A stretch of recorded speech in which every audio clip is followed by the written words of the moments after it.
bu bugünkü biz tilg'ab o'tirib qo'ymoqchi bo'lgan islomning buyuk axloqlaridan, go'zal axloqlaridan birisi.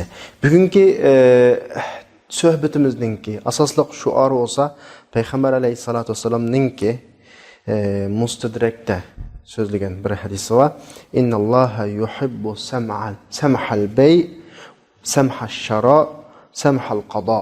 Allah subhanahu va taala savdo setiqda kengri yo'l tutishni, mayli ilm yoki birimda olsun, boshqalarga hukm chiqarishda, masalalarni o'zining haqqini talab qilish, da'vo qilish masalalarida kengri yo'l tutishni yaxshi ko'radi degan hadisi bugungi bizning darsimizninki asosliq shuori.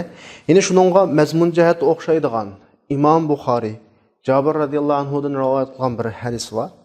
Rahimallohu abdan samhan iza ba'a, samhan iza ishtara, samhan iza iqtada. Yani bir narsa sassun, kengri yo'l tutgan, asun kengri yo'l tutgan, başqalardan öz haq huquqini talab qilsin mayli, kengri yo'l tutgan bandaga Allah subhanahu va taala rahim qilsin, merhamet qilsin degan dua şekildeki bir hadis. İlgari o'qigan hadis bilan ma'ni jihatda tamamen o'xshash. Yuqorqi ikki hadisda tilga ilingan Allah rahmet qiladi degan bir so'z var. Allah'ın rahmeti degan nima degan haqda qisqagina to'xtalsak, Allah'ın rahmetining natijasini hisoblab chiqish bu asla mumkin emas. Allah bir keng qo'lsaq, kengri yo'l tutadigan, boshqalarga keng qo'llik qiladigan bandaga rahim qildi deganlik, buningga hikmat, aql ato qildi deganlik. Bu hikmatmi Allah'ın rahmetining qatoridan. Allah onunğa tevfik ata qildi deganlik, muvaffaqiyat ata qildi deganlik.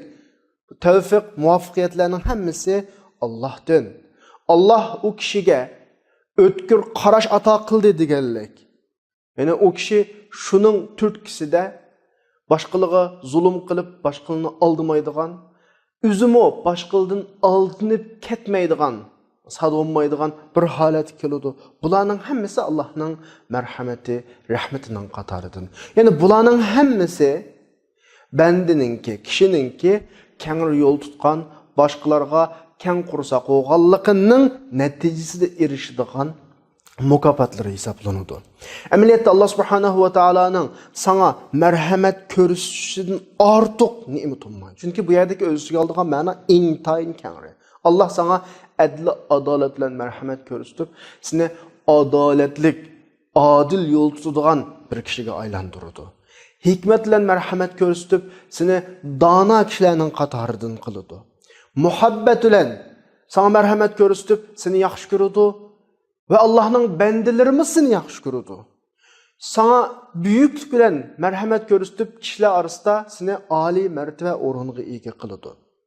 Kemterlik bilen merhamet ko'rsatib, sana kemterlik ahlakını, mijoz xulqini beradi. İnsan o'zi yaratmanda yaratıladigan narsa emas. Sana o'tkir qarash bilan merhamet ko'rsatib, har narsaninki oldi keynini farq etalaydigan o'tkir nazar doirasi kengri bir alohidlikni sana ato qiladi. Seni nazar doirasi kengri kishiga aylantiradi. Sana etrafındakilerge güzel muamele kılıdığan, yaxşı muamele kılıdığan bir ahlak bilen merhamet kılıdı.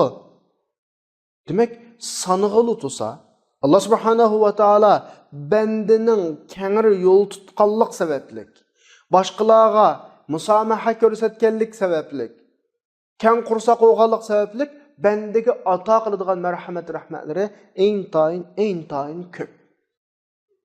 Peygamber aleyhissalatu vesselam hadiste istaqimu ve len tuhsu.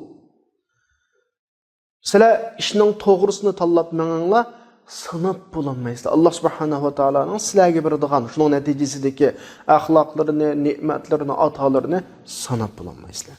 Yaxşılık intayin köp.